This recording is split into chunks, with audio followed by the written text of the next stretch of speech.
வணக்கம். இன்றைய நமது சிறப்பு நேர்காணல்ல திமுகவின் அமைப்பு செயலாளர் திரு RS பாரதி அவர்கள் நம்மோடு இணைந்திருக்கிறார். அவரிடம் கேட்பதற்கு நிறைய கேள்விகள் இருக்கின்றன. வாங்க பேசலாம். வணக்கம் சார். சட்டமன்ற தேர்தல் நெருங்கிக்கிட்டே இருக்கு. திமுகவோட கூட்டணி பேச்சுவார்த்தைகள்லாம் எப்படி போயிட்டு இருக்கு? கூட்டணி பேச்சு இன்னும் ஆரம்பிக்கல. இன்னும் அதுக்குன்னு குழு அமைக்கப்படும். திமுகவில் ஒரு பாரம்பரியம் இருக்குது. பாரம்பரியமாக சில பழக்கங்கள் அது அண்ணா காலத்துலேருந்து இருக்குது. கூட்டணி பேசுகிறதுக்குன்னு ஒரு குழு அமைப்போம். அந்த குழு தான் பேச்சுவார்த்தை நடத்தும்.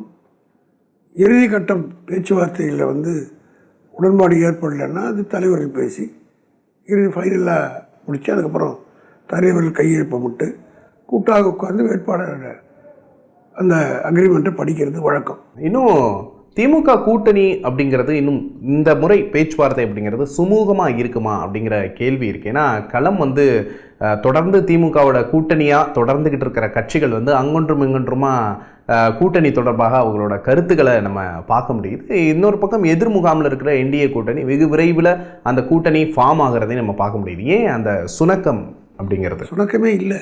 எனக்கு இப்போ புதுசு இல்லை. ஒவ்வொரு தேர்தலுக்கு முன்னாடியும் ஒரு கட்சி நீங்கள் காங்கிரஸை வச்சுக்கிட்டு தான் கேட்குறீங்க. காங்கிரஸ் பார்ட்டிலேருந்து சில பேர் சொல்லுவாங்க ஒவ்வொரு முறையும் பேச்சுவார்த்தைக்கு முன்னாடி. இன்னைக்கு சண்முகம் கூட இரட்டை இலக்கத்தில் நாங்கள் தொகுதிகளை கேட்போம் அப்படி கேட்குறது அது வாடிக்காது அவங்களுக்கு. இப்போ இல்லை, ஒவ்வொரு முறையும் கேட்பாங்க. ஃபைனலாக பேசி முடித்த பிறகு டெல்லியில் ராகுல் காந்தியோட இந்திரா காந்தியாக இருக்கும்போது இந்திரா காந்தி கலைஞர் முடித்தாங்க. சோனியா காந்தி அம்மா ஆக்டிவாக இருக்கும்போது அந்த அம்மாவும் கலைஞரும் பேசி முடித்தாங்க. அதே மாதிரி இப்போ பார்லிமெண்ட் எலெக்ஷனில் கூட 2009 இப்போ ராகுல் காந்தி வந்ததுலேருந்து தளபதியும் அவரும் பேசி ஃபைனலாக முடிவு பண்ணிடுவாங்க. ஒன்றும் பிரச்சனை இருக்கிறது இல்லை. இந்த முறை களம் ரொம்ப கடினமாக இருக்கும் உங்களுக்கு கூட்டணி அமைக்கிறது அப்படிங்கிறது. கடினமாக இருக்கு. காங்கிரஸ்லேருந்து நிறைய எதிர்ப்பு குரல்கள் எழுத பார்க்க முடியுது. அதான் நான் சொன்ன, காங்கிரஸ் இது வாடிக்கை. இப்போல்ல இந்த தேர்தல் இல்லை, ஒவ்வொரு தேர்தலையும் அவங்க சொல்லுவாங்க யாரோட கூட்டணி இருந்தாலும் சொல்லி எங்களோட கூட்டணி இருக்கும்போது சொல்லுவாங்க, இல்லை வேறு கூட்டணி இருக்கும்போது கூட ஒரு சிலர் சொல்லுவாங்க. அதெல்லாம் பெருசாக அவங்களுக்கு அது அது இருந்தால் தான் காங்கிரஸ். காங்கிரஸுக்கு இது வாடிக்கை. அது அப்படி இருந்தால் தான் காங்கிரஸ். அந்த காலத்துலேருந்து அப்படி தான் இருக்குது. அதனால் அது ஒன்றும் புதுசு இல்லை, எங்களுக்கு அது புதுசு இல்லை. இது ஒவ்வொரு எலெக்ஷனுக்கு முன்னாடி இப்படி வரும், அதை நாங்கள் சமாளிச்சுக்குவீங்க அப்படின்றீங்க. ஆனால் இன்றைக்கி காங்கிரஸ் கட்சியோட நிர்வாகி பிரவீன் சக்கரவர்த்தியோட கருத்து அப்படிங்கிறதான் தமிழ்நாட்டில் ஒரு பெரிய அளவில் பரபரப்பாக பேசப்படுற ஒரு விஷயமா இருக்குது. காங்கிரஸுக்கு 12% வாக்கு இருக்குது. கூட்டணியால் தான் கடந்த 30 வருஷமாக காங்கிரஸ் தேஞ்சு போனதுக்கு காரணமே கூட்டணி தான் அப்படிங்கிற கருத்தை முன்வைக்கிறாரு. கூடவே தாவேகாவுக்கு 18% வாக்கு இருக்குது அப்படின்றாங்க. காங்கிரஸ் தாவேகா பக்கம் நகருதா அப்படிங்கிற ஒரு பேச்சு இருக்குது. இன்னொன்று, தாவேகாவை வச்சு திமுக கூட்டணியை காங்கிரஸ் டெஸ்ட் பண்ணுதா, திமுகவை உரசி பார்க்கிறதா அப்படிங்கிற கேள்வியும். இந்த கேள்விகளுக்கெல்லாம் பல முறை பதில் சொல்லியாச்சு. இது ஒன்றும் புதுசு இல்லை, ஒவ்வொரு முறையும் சொல்லுவாங்க. ஆனால் நாங்கள் இன்டாக்டாக இருக்குது எங்கள் கூட்டணி. ராகுல் காந்தியும் அவர் சொன்னது, ராகுல் காந்தி தான் சொன்னார், என்னுடைய மூத்த சகோதரர் ஸ்டாலின். நான் பல முறை சொல்லியிருக்கேன், இந்த 2 சகோதரர்கள் எடுக்கிற முடிவு தான், அதுக்கு அவங்களும் கட்டுப்படுவாங்க, நாங்களும் கட்டுப்படுவோம். இல்லை, ராகுல் காந்தியோட பிரதிநிதியாக இருக்கிற பிரவீன் சக்கரவர்த்தி தான் விஜயை தனியாக அவருடைய பிரதிநிதின்னு அப்படி அவர் ஒன்றும் அதிகாரப்பூர்வமாக அறிவிப்பு எதுவும் வரலையே. இல்லை, காங்கிரஸ் கட்சியிலிருந்து கூட்டணி தொடர்பாக நிர்வாகிகள் பேசாதீங்க அப்படின்னு சொல்லியும் கூட பிரவீன் சக்கரவர்த்தி தொடர்ந்து கருத்து சொல்லிக்கிட்டே இருக்கிறாரு. அது அவங்களுடைய விஷயம். அவங்க இப்போ அதை பற்றி அவங்க தான் முடிவு பண்ணணும், நாங்கள் சொல்ல முடியாது. காங்கிரஸுக்கு 12% வாக்கு வங்கி இருக்குது அப்படின்னு பிரவீன் சக்கரவர்த்தி சொல்கிறாரு. இதை எப்படி பார்க்குறீங்க? ரொம்ப சந்தோஷம், நல்ல செய்தி தான். நல்ல செய்தி தான். அப்போ காங்கிரஸுக்கு ஒதுக்கப்படும் தொகுதிகளின் எண்ணிக்கை அதிகரிக்குமா? அதான் சொல்லிட்டேனே, ஏற்கனவே இந்த 12% அவர் சொல்கிறாரு, இதுக்கு தொடர்ந்து இருக்கிறதா தான் அவர் சொல்லியிருக்காருன்னு நினைக்கிறேன். அப்போ தொடர்ந்து எந்த முறையில் ஃபார்முலா அடாப்ட் பண்ணாங்களோ அதை தலைவர் அடாப்ட் பண்ணுவார். ஓகே. இந்த முறை காங்கிரஸ் கூட்டணியில் என்ன சிக்கல் அப்படின்னு நினைக்கிறீங்க? சிக்கல் இல்லை அப்படின்னு சொல்கிறீங்க, இருந்தாலும் சிக்கல் எப்பவுமே இருக்கு. ஒரு நல்ல செய்தி அப்படிங்கிறது வெளியில் வரல. எப்பவுமே இப்படி தான் இருக்கும். இன்னும் சொல்லப்போனால் இதெல்லாம் இப்போ இருக்கிற ஒரு தலைமுறைக்கு தெரியாது. சுதந்திரா பார்ட்டிக்கும் டிஎம்கேக்கு அலைன்ஸ் வரும்போது கூட இப்படி அவங்க இத்தனை சீட்டு அதெல்லாம் பெருசாக. ராஜாஜி பெரிய லீடர், ஆல் இண்டியா லீடர், அவருக்கு அண்ணாவுக்கு வரும்போது இப்படி இருக்கும் அப்படி இருக்கலாம் ஏசியங்கள்லாம் சொன்னாங்க. ஆனால் உட்காந்து பேசி முடிச்சிட்டார். ஆக இதெல்லாம் எங்களுக்கு பழக்கப்பட்ட ஒன்று. புதுசாக நேற்று ஆரம்பித்து இன்றைக்கி அந்த மாதிரி தலைவர்கள் யாரும் இல்லை.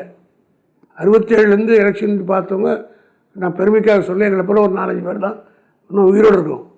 இன்னைக்கு பல கட்சியினுடைய தலைவர்களே இப்போ பிறந்திருக்க மாட்டாங்க. அது வேறு விஷயம். முடிவு எடுத்து ஃபங்க்ஷன் பண்ணி இது சக்ஸஸ்ஃபுல்லாக ஒர்க் அவுட் ஆச்சு, அதே மெத்தட் தானே ஃபாலோ பண்ணணும். அதுதான் நல்லது. அதனால் 2019 ஃபாலோ எடுத்தோம். அது சக்ஸஸ்க்கு மக்கள் எங்களுக்கு நல்ல தீர்ப்பு சொன்னாங்க. அதே மாதிரி 2021 பண்ணோம், தீர்ப்பு சொன்னாங்க. உள்ளாட்சி மன்ற தேர்தல் சொன்னோம், நல்ல வெற்றி பெற்றோம். பார்லிமெண்ட் எலெக்ஷனில் 24 அதே மெத்தட் தான் பண்ணோம். 39 40 ஆச்சு. ஸோ 159 இருந்த 2020 இப்போ 200 ஆகிறதுக்குரிய அதே கூட்டணி இருக்குது. அதே மெத்தடில் போயிட்டுருக்காங்க. அதே மாதிரி தான் எல்லாம் செயல் ஆகிட்டு இருக்கு. இந்த முறை காங்கிரஸுக்கு எப்போவுமே அதிமுக திமுக அப்படிங்கிற 2 ஆப்ஷன் இருந்தது. அதிமுக திமுகவோட மாறி மாறி கூட்டணி அமைச்சிருக்கிறாங்க அப்படிங்கிறது வரலாறு. இந்த முறை காங்கிரஸுக்கு ஒரு மாற்று சக்தி கிடைச்சிருக்கு அப்படின்னு பார்க்கலாமா? ஏன்னா காங்கிரஸ் வந்து விஜயகாந்தை கூட தேர்ந்தெடுக்கல, விஜயை வந்து ஒரு மாற்று சக்தியாக காங்கிரஸ் பார்க்குறாங்க. பிரவீன் சக்கரவர்த்தியோட கருத்து உட்பட காங்கிரஸ் நிர்வாகிகளே பலரும் வந்து மாணிக்கம் தாக்கூர் உட்பட விஜய் மாற்று சக்தியாக வளர்ந்துட்டார் அப்படிங்கிறாங்க. அதாவது காங்கிரஸை பொறுத்த மட்டும் ராகுல் காந்தியினுடைய வாயிலிருந்து என்ன வார்த்தை வருதோ அதுதான் ஆத்தென்டிக்காக நாங்கள் ஏற்றுக்கிட்டு செயல்படுவோம். மற்றவர் சொல்கிறதெல்லாம் நாங்கள் ஒன்றும் இல்லை, எல்லாத்தையும் ராகுல் காந்தியே முடிவெடுக்க முடியாது இல்லையா? உள்ளூர் தலைவர்களோட கருத்துக்கு உள்ளூர் கருத்துக்களுடைய கருத்து கேட்டு அவர் முடிவு எடுப்பார். அந்த முடிவை எங்கள் தலைவர்கிட்ட அவர் சொல்லுவார். 2 பேரும் சொல்லி முடிவு பண்ணி வர்றது முடிவை நாங்கள் ஏற்றுப்போம். இந்த டைமிங்கை தள்ளி போடுறது அப்படிங்கிறதே கூட்டணி கட்சிகளை இறுதியில் முடிவெடுக்க முடியாம ஒரு நிலைமைக்கு தள்ளுறது அப்படிங்கிற திமுகவோட யுக்தி அப்படின்னு இல்லை. பழைய ரெக்கார்டு எடுத்து பாருங்கள். போன அசம்பிளி எலெக்ஷன் போய் வெளியிட்டோம், பார்லிமெண்ட் எலெக்ஷன் போய் வெளியிட்டோம். அதே மாதிரி தான் இப்போ போகணும். இல்லை, அதனால தான் இந்த முறை கூட்டணி கட்சிகள் வந்து முடிவெடுத்தாகணும் அப்படின்னு ஒரு நெருக்கடியை கொடுக்குதா திமுக? எந்த காலத்துலையும் யாரையும் நாங்கள் நெருக்கடி பண்ணி எங்களுக்கு பழக்கமே கிடையாது. யாரையும் நாங்கள் வந்து அதிகாரம் பண்ணதும் இல்லை, நெருக்கடி பண்ணதும் கிடையாது. எங்களை மாதிரி கூட்டணி கட்சியை மதிக்கிற கட்சி வேறு யாருமே இல்லைன்றது எங்களோடு கூட்டணி வைத்து கொண்டவர்கள் இந்திரா காந்தியிலேருந்து மூப்பனாரிலேருந்து அனைவரும் சொல்லியிருக்காங்க. ஏன்னா கூட்டணிக்கு நாங்கள் தர திமுக தர்ற மரியாதை போல் வேறு எந்த கட்சியும் ஜெயலலிதா கூட கொடுத்தது கிடையாது. உதாரணத்துக்கு இப்போ வந்து எச் ராஜா அடிபட்டிருக்க போனவன ஓடோடு முதல்ல போய் பார்த்தவர் அவர் தான். காரணம் அப்படி ஒருத்தர் அதுதான் தமிழ்நாட்டுக்கு முன்னாடிலாம் இருந்தது. அண்ணா மருத்துவமனையில் இருந்து காமராஜர் கதறினார், போய் டாக்டர்கிட்டலாம் தகராறு பண்ணார். கவர்மெண்ட் இவ்வளோ செலவு பண்ணி ஒரு ஹாஸ்பிட்டலில் கட்டிக்கிட்டு முதலமைச்சர் கூட காப்பாற்ற முடியாது, என்ன நீங்கள் டாக்டர்னு ஏரியாலாம் காமராஜர் சண்டை போட்டார்ன்றது இன்றைக்கி இருக்க தலைமுறைக்கு தெரியல. அதனால தான் இன்றைக்கி வந்து அரசியலே இவ்வளோ கெட்டு போச்சு. அந்த பாரம்பரியம் இன்றைக்கும் தளபதி மு.க. ஸ்டாலின் கடைபிடிக்கிறார். இந்த கூட்டணி அப்படிங்கிறது காங்கிரஸ் உட்பட எல்லா கட்சிகளும் திமுக கூட்டணியிலேயே தொடரும் அப்படின்னு சொல்கிறீங்க? தொடரணுன்றது நாங்கள் மட்டும் இல்லை, அவங்களும் என்டாஸ் பண்ணிட்டாங்க, எல்லா தலைவரும் சொல்லிட்டாங்க. திமுக கூட்டணியில் புதிய கட்சிகள் வர்றதுக்கு வாய்ப்பு இருக்கா அப்படிங்கிறதும் ஒரு கேள்வியா இருக்கு. தேமுதிக, பாமக தலைவர் ராமதாஸ் உள்ளிட்டோர்லாம் பேசுறாங்க. கூட்டணி தலைவர்களும் தலைவர் இந்த அணிக்கு தலைவராக இருக்க தலைமை தான் முடிவெடுப்பார். அப்படி வரும் பட்சத்தில் திமுக எப்படி அவங்களை அகாமடேட் பண்ண போகுது? கடந்த காலத்தை எப்படி அகாமடேட் பண்ணணுமோ அப்படி அகாமடேட் பண்ணுவோம். எதுவாக இருந்தாலும் தளபதி மு.க. ஸ்டாலின் தான் முடிவு செய்வார். எதுவாக இருந்தாலும் நீ வளர்ச்சி கேட்டாலும் சரி, குறுக்கி கேட்டாலும் சரி, இதுதான் பதில். சரி, விஜயோட விமர்சனத்தை நீங்கள் பார்த்துருப்பீங்க அப்படின்னு நினைக்கிறேன். திமுக மீதான விமர்சனத்தை இன்னும் கூடவே கூர்மையாக்கி இருக்கிறாரு விஜய். இன்னொரு பக்கம் ஒரு யுக்தியும் இப்போ கையில் எடுத்திருக்கிறாரு. 2017 அப்புறம் 2021 அப்புறம் அப்படின்னு எடப்பாடி மற்றும் முதலமைச்சர் ஸ்டாலின் அவர்களை வந்து கூர்மையாக விமர்சிச்சிருக்கிறாரு. இன்னொரு பக்கம் ஜெயலலிதா, எம்ஜிஆர் போன்ற தலைவர்களை விஜய் தனக்கானவர்களாக எடுத்துக்கிறார் அப்படிங்கிறதையும் நம்ம பார்க்குறோம். அந்த இடத்துல தன்னை பொசிஷன் பண்ணி திமுகவை எதிர்க்கிறாரு. அதிமுகவை ஒட்டுமொத்தமாக களத்திலிருந்தே அவர் வந்து வெளியேற்றுறாரு. அப்போ விஜயோட இந்த போக்கை எப்படி பார்க்குறீங்க? நான் வந்து அவரை பற்றி பேச விரும்பலை. என்னுடைய ஸ்டேச்சருக்கு நான் சொல்ல விரும்பலை. அவர்கிட்ட அவர் இந்த திமுக 76 வருஷமாக பல பேர் பார்த்து பல தலைவர்களை தாண்டி வந்தது. இது இந்த சின்ன புதுசாக வரவங்களுக்கெல்லாம் நம்ம ஒன்றும் இல்லை. விஜய் அப்படி திமுக வந்து குறைச்சி மதிப்பிட முடியுமா? நான் வந்து அவருடைய ஒரு நீங்கள் தான் பெருசாக எல்லோரும் ஒரு தேர்தல் நடக்கட்டும், அவருடைய இலக்கு என்னான்னு பார்க்கட்டும். எங்களுக்கு ஃபாரா சொல்ல கூட நான் சொல்கிறேன். கலைஞரும் சொல்லியிருக்காரு, தளபதியும் சொல்லியிருக்காரு. இந்த கருத்து கணிப்புகளை வந்து எங்களை ஸ்லோ பண்ணுறதுக்கு கூட சில நேரத்தில் அமைஞ்சிடலாம். நாங்கள் பிளான்டாக போயிட்டுருக்கிறோம். ஆஸ் ஆஃப் நோ எங்களுக்கு 200 இடம் வெற்றி பெறத்துக்கூடிய கணப்பணியை வகுத்தாச்சு. அதனால் மற்றவர்கள் யார் பேசுகிறாங்க அதை பற்றி எனக்கு கவலை இல்லை. ஏன் இப்போ விஜய் உட்பட எங்களை பொறுத்த மட்டும் எங்களை திட்டுக்குறள் வரிசையில் இன்னொரு அடிஷன் இன்னொரு அடிஷன் விஜய், அவ்வளோதான். அவ்வளவுதான். அப்படிதான் திமுக பாக்குது. ஆனா அதிமுக விஜய் வந்து தீவிரமா விமர்சிக்கிறத பாக்குறோம். இன்னைக்கு கூட எடப்பாடி பழனிசாமி விமர்சிச்சிருக்கிறாரு. என்ன காரணம்? அவரை பற்றி அவர் தான் கேட்கணும். யாரு அரசியலுக்கு வந்தாலுமே திமுக எதிர்ப்பு அப்படிங்கும்போது எம்ஜிஆரோட இடத்துல தன்னை பொசிஷன் பண்ணிக்கிறாங்க. விஜயகாந்தா இருக்கட்டும், விஜயா இருக்கட்டும். ஏன் அப்படி எம்ஜிஆரை வந்து எடுத்துக்கிட்டு திமுக எதிர்க்கணுங்கிறது ஏன் அப்படி நடக்குதுன்னு நினைக்கிறீங்க? செஞ்சிமலை ஏரியாவெல்லாம் தேசிகராஜ் ஆகிட முடியாது. எல்லாரும் செஞ்சிமலை ஏறும்போது தேசிகராஜ் ஆகணும்னு தான் நினைப்பாங்க. அதனால் தேசிகராஜாவை யாரும் ஆகிட முடியாது. அந்த எம்ஜிஆர் என்பது தேசிகராஜா என்பதை நாங்கள் வளர்த்த எம்ஜிஆர், எங்களால் திமுக வளர்த்த எம்ஜிஆர், நாங்கள் வளர்த்தோம், உருவாக்கினோம், பெருமையாக சொல்லுவோம். அது யார் யார் சொன்னாலும் சரி. எம்ஜிஆர் என்பவர் ஒருவரை எம்ஜி ராமச்சந்திரா இருந்தவரை ராமச்சந்திரன் ஆக்கி, எம்ஜிஆர் ஆக்கி, புரட்சி நடிகராக்கி, மக்கள் திலகமாக்கி நாட்டுக்கு அறிமுகப்படுத்தி கருப்பு சிவப்பு கொடியை கையில் அவர் பிடிச்சி தான் நாட்டுக்கு அறிமுகமானார். அதனால் அவர் ஒன்றும் நாங்கள் வளர்த்து எங்கள் இருந்தார், எங்களில் பாதியை பிரிச்சுக்கிட்டு போனார், அவ்வளோதான். எங்களோட இருந்து எல்லாம் கட்சி விட்டு போன பிறகு சினிமாலே நடிக்கலையே, நடிக்க முடியலையே, ஒன்றும் இல்லையே. அதுக்கப்புறம் எங்கே இப்போ நாங்கள் எழுதி கண்ணதாசன் எழுதி கொடுத்தார். அப்புறம் கண்ணதாசன் திமுக இருக்கும்போது எழுதி படம் தான் நாடோடி மன்னன், மதுரை வீரன். இது கூட இன்றைக்கி இருக்கிற எடப்பாடி கேட்ட கூட சொல்ல மாட்டார், நான் சொல்லுவோம். அந்த மாதிரி அவர் வளர்த்ததுக்கு காரணம் திமுக. அதை அவரோட இவங்க கம்பேர் பண்ண முடியாது, யாராக இருந்தாலும் சரி. யாரையும் எம்ஜிஆரோட கம்பேர் பண்ண முடியாது. எம்ஜிஆருடைய வாழ்க்கையை பற்றியோ எம்ஜிஆரை பற்றியோ பேசுவதற்கு எந்த சினிமா நடிகருக்கும் தகுதி இல்லை என்பது என்னுடைய கருத்து. விஜய் வந்து ரொம்ப தீவிரமா முதலமைச்சர் வந்து இரவுல தூங்கும் போது எழுப்பி கேட்டா கூட விசில் சின்னத்துக்கு தான் ஓட்டு போடுவேன்னு சொல்லுவாரு அப்படின்னு ஒவ்வொரு மேடையிலையும் அந்த விமர்சனத்தை வந்து தீவிரமாக்கிட்டே போறாரு. இதன் மூலம் என்ன சாதிக்க விரும்புறாருன்னு நினைக்கிறீங்க? அதாவது வந்து விவேக் சொன்னதான் எனக்கு ஞாபகம் வருது. கமிஷனர் எனக்கு தெரியும், ஆனால் கமிஷனர் எனக்கு தெரியாதுன்றக்காக தான் இது. இந்த உதாரணம் தான் அவர் சொல்ல வேண்டியது. கமிஷனர் எனக்கு தெரியும்னுவார், வண்டி ஸ்டார்ட் ஆகும்போது ஆனால் கமிஷனர் எனக்கு தெரியாதுன்னு. அந்த உதாரணம் தான் நான் அவர் சொல்ல விரும்புகிறேன்.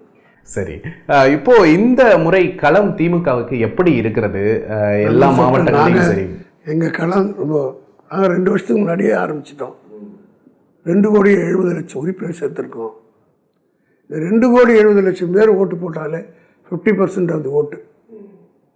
இப்போது எஸ்ஐஆர்லாம் முடிஞ்சு பார்த்தா 5,25,00,000 அல்லது 30,00,000 தான் வரும். 2,70,00,000 பேர் எங்களுக்கு ஓட்டு கட்சி கமிட்டட் மெம்பர்ஸாக இருக்காங்க.